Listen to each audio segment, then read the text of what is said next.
अगर आपकी कोई मन्नत पूरी न हो रही हो या फिर तमाम प्रयासों के बावजूद आपको करियर में सफलता न मिल रही हो या व्यक्तिगत जीवन में परेशानी चल रही हो, मसलन कोई भी दिक्कत हो, तो परेशान होने के बजाय अब की सावन सोमवार का व्रत करके या बताई गई व्रत कथा का पाठ करें। मान्यता है कि सावन सोमवार के दिन अगर व्रत रखकर इस कथा का पाठ किया जाए तो जातकों की मनचाही मुराद पूरी हो जाती है। सावन सोमवार व्रत की पावन कथा। एक साहूकार था जो भगवान शिव का अनन्य भक्त था। उसके पास धन धान्य किसी भी चीज की कमी नहीं थी, लेकिन उसकी कोई संतान नहीं थी और वह इसी कामना को लेकर रोज शिव जी के मंदिर जाकर दीपक जलाता था।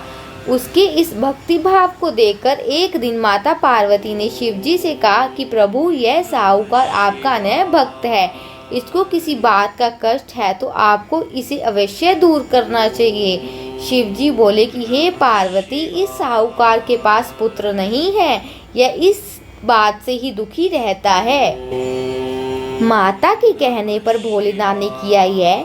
माता पार्वती कहती है कि हे ईश्वर, कृपा करके इसे पुत्र का वरदान दे दीजिए। तब भोलेनाथ ने कहा कि हे पार्वती, साहूकार के भाग्य में पुत्र का योग नहीं है, अगर इसे पुत्र की प्राप्ति का वरदान मिल भी गया तो केवल 12 वर्ष की आयु तक ही जीवित रहेगा। यह सुनने के बाद भी माता पार्वती ने कहा कि हे प्रभु, आपको इस साहूकार को पुत्र का वरदान देना ही होगा, अन्यथा भक्त क्यों आपकी सेवा पूजा करेंगे।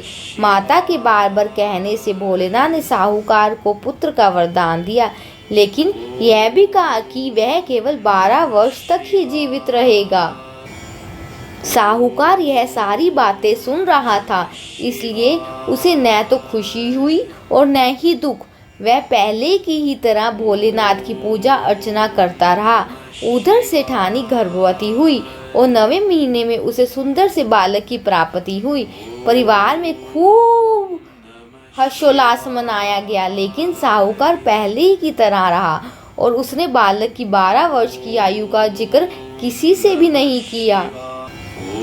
जब बालक 11 वर्ष की आयु हो गई तो एक दिन साहूकार की सेठानी ने बालक के विवाह के लिए कहा, तो साहूकार ने कहा कि वह अभी बालक को पढ़ने के लिए काशी भेजेगा। इसके बाद उसने बालक के मामा जी को बुलाया और कहा कि इसे काशी पढ़ने के लिए ले जाओ और रास्ते में जिस भी स्थान पर रुकना वहाँ यज्ञ करते और ब्राह्मणों को भोजन कराते हुए आगे बढ़ना। उन्होंने भी इसी तरह करते हुए जा रहे थे कि रास्ते में एक राजकुमारी का विवाह था जिससे उसका विवाह होना था।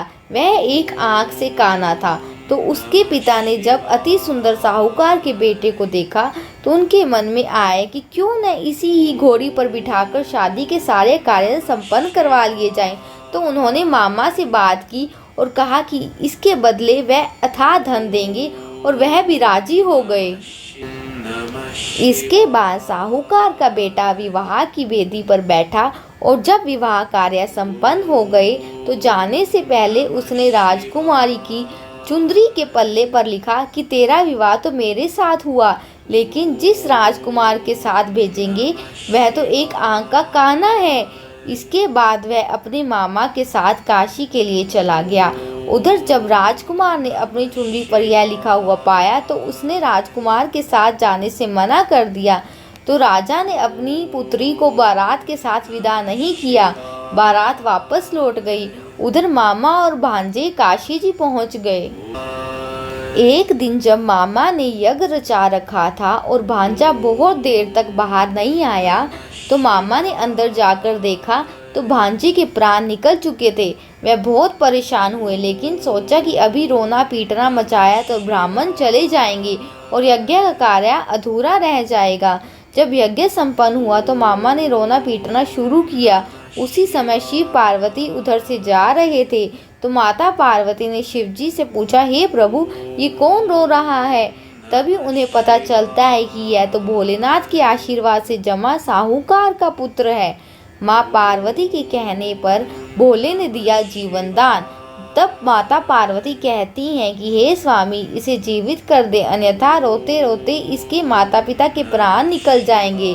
तब भोलेनाथ ने कहा कि हे पार्वती, इसकी आयु इतनी ही थी तो वह भोग चुका, लेकिन माँ के बार बार आग्रह करने पर भोलेनाथ ने उसे जीवित कर दिया।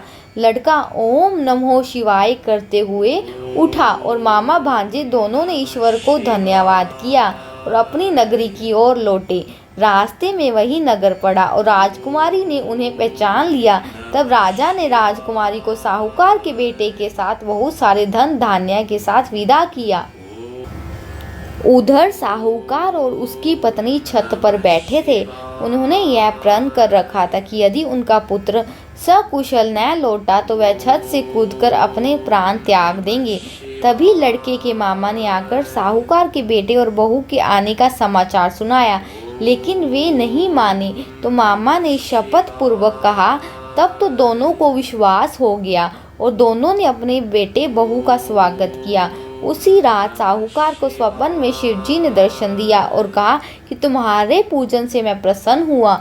इसी प्रकार जो भी व्यक्ति इस कथा को पढ़ेगा या सुनेगा, उसके समस्त दुख दूर हो जाएंगे और मनोवांछित सभी कामनाओं की पूर्ति होगी। ओम नमो शिवाय, ओम नमो शिवाय।